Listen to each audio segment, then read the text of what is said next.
Rumah kumuh jangan kaget. Kalau Bapak Ibu, saudara-saudara semuanya, tampil di Sudirman bisa melihat begitu kita sangat bangganya gedung-gedung tingkat 40, 60, 70 ada semuanya di situ. Tapi begitu masuk dari situ langsung masuk, silakan masuk ke Pademangan, ke Penjaringan, ke Pluit, ke Cakung, ke Cilincing. Ada 360 selama area kumuh di Jakarta. Silakan coba. Dari lantai 40, lantai 60 Sudirman Tamrin, langsung Bapak Ibu semuanya, saudara-saudara semuanya, jangan kemana-mana, langsung masuk ke minta taksi antar, atau minta mobil antar ke Penjaringan, ke Pademangan, ke Cakung, ke Cilincing. Betapa gapnya sangat lebar sekali. Nangis. Kalau kita lakukan itu langsung nangis. Kalau yang normal nangis. Gapnya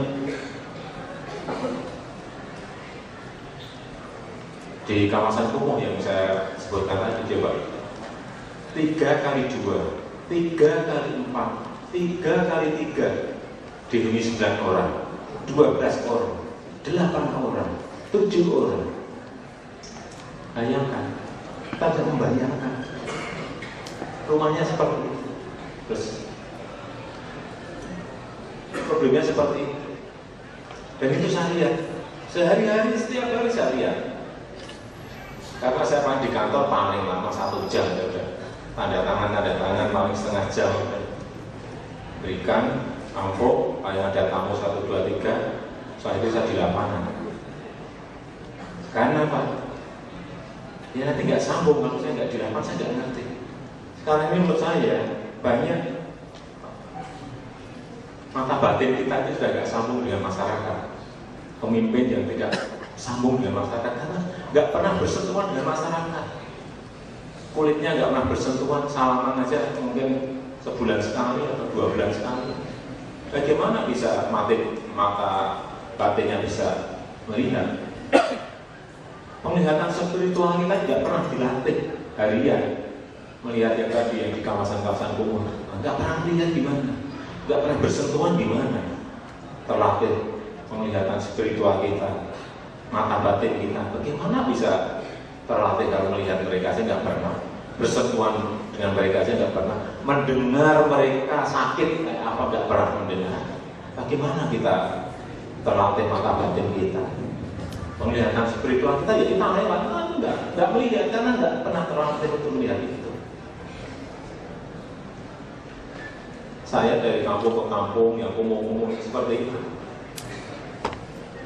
Waktu di Jakarta baru dilatih melihat betul, melihat mereka bagaimana mengeluh, melihat bagaimana mereka tergeletak, sakit nggak bisa masuk rumah sakit, anaknya sakit nggak bisa masuk rumah sakit. Bapaknya sakit, nggak bisa masuk rumah sakit, ibunya sudah di rumah sakit, nggak bisa dibawa pulang ke rumah. Bukan hanya ribuan, bukan hanya puluhan ribu, ratusan ribu. Ini fakta, dan nggak usah saya tutup-tutupi. Saya waktu ke Jakarta masuk, saya tanya berapa orang miskin yang ada di Jakarta, diberikan ke saya 3,8%. 3,8 kok sedikit sekali.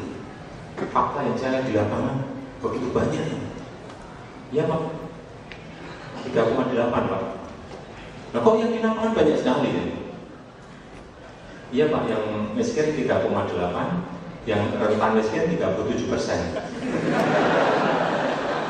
Yang miskin 3,8%, yang rentan miskin 37%.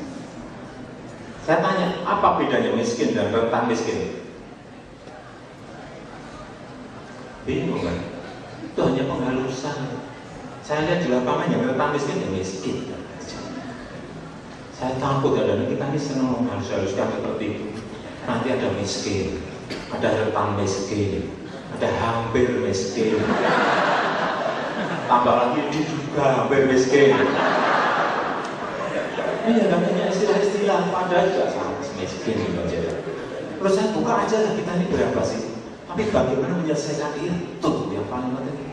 Itu yang paling penting, menyelesaikannya seperti apa. Waktu saya dilantik, dan sebulan saya keluarkan ini selalu kemana-mana saya bawa. Saya keluarkan kartu Jakarta Sehat. Mungkin Bapak Ibu dan saudara-saudara ingat ya, waktu ini saya keluarkan baru sebulan, 1,5 bulan, rumah sakit langsung penuh, tidak ada ruang sama sekali. Banyak sekali orang dibawa semua ke rumah sakit. Setelah ini saya keluarkan. Sekarang sudah saya bagikan dengan 3,2 juta kartu seperti ini. Penuh. Kemudian saya disalahkan saat itu oleh Dewan. Ini program yang tidak direncanakan, program yang langsung dadak dikeluarkan. Ini saya membangun sistem baru. Dan akan di-impeachment saat itu. Dan kita makzulkan saya Jokowi. Kita buat dia jatuh dan mundur. Gara-gara kalau saya gara-gara ini saya mengeluarkan kartu Jakarta Sehat dan saya dimasukkan dan berhasil saya dimasukkan dan saya mundur di impeachment, alhamdulillah saya sangat bersyukur karena kalau gara-gara ini.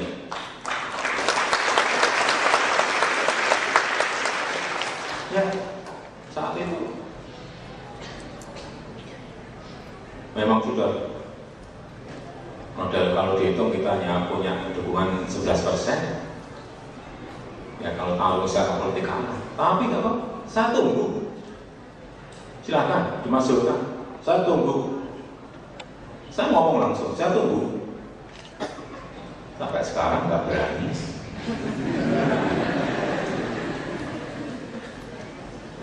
Karena apa ya? Faktanya ini dibutuhkan masyarakat. Ya memang karena sudah bertumpuk-tumpuk bertahun-tahun masyarakat sakit semuanya. Mereka nggak bisa ke rumah sakit. Nah ke rumah sakit, ya inilah tanggung jawab kita. Ya ditangani. Setelah 4 bulan ya normal kembali. Dulu ngantri coba ngantri saat jam 2 malam sudah ngantri ambil nomor. Karena apa? Punya harapan untuk sembuh. Saya datang tiap hari datang. Saya tanya gimana sudah dapat nomor, Bu? Sudah, senang banget. Sudah Pak, saya sudah dapat kamar Pak, tapi masih nunggu 5 hari lagi Pak. Tapi sama sekali ada harapan gitu. Meskipun masih nunggu 5 hari, tapi ada harapan. Sebelumnya hanya tergeletak di rumah. Inilah fakta. Dan data yang saya temukan 510.000 lonjakan dari yang sebelumnya normal jadi tidak normal. 510.000 pasien. Bayangkan kalau ini nggak keluar, mereka hanya tergeletak dan mungkin banyak yang meninggal, tapi kita nggak ngerti karena meninggalnya dianggap biasa. Itulah fakta.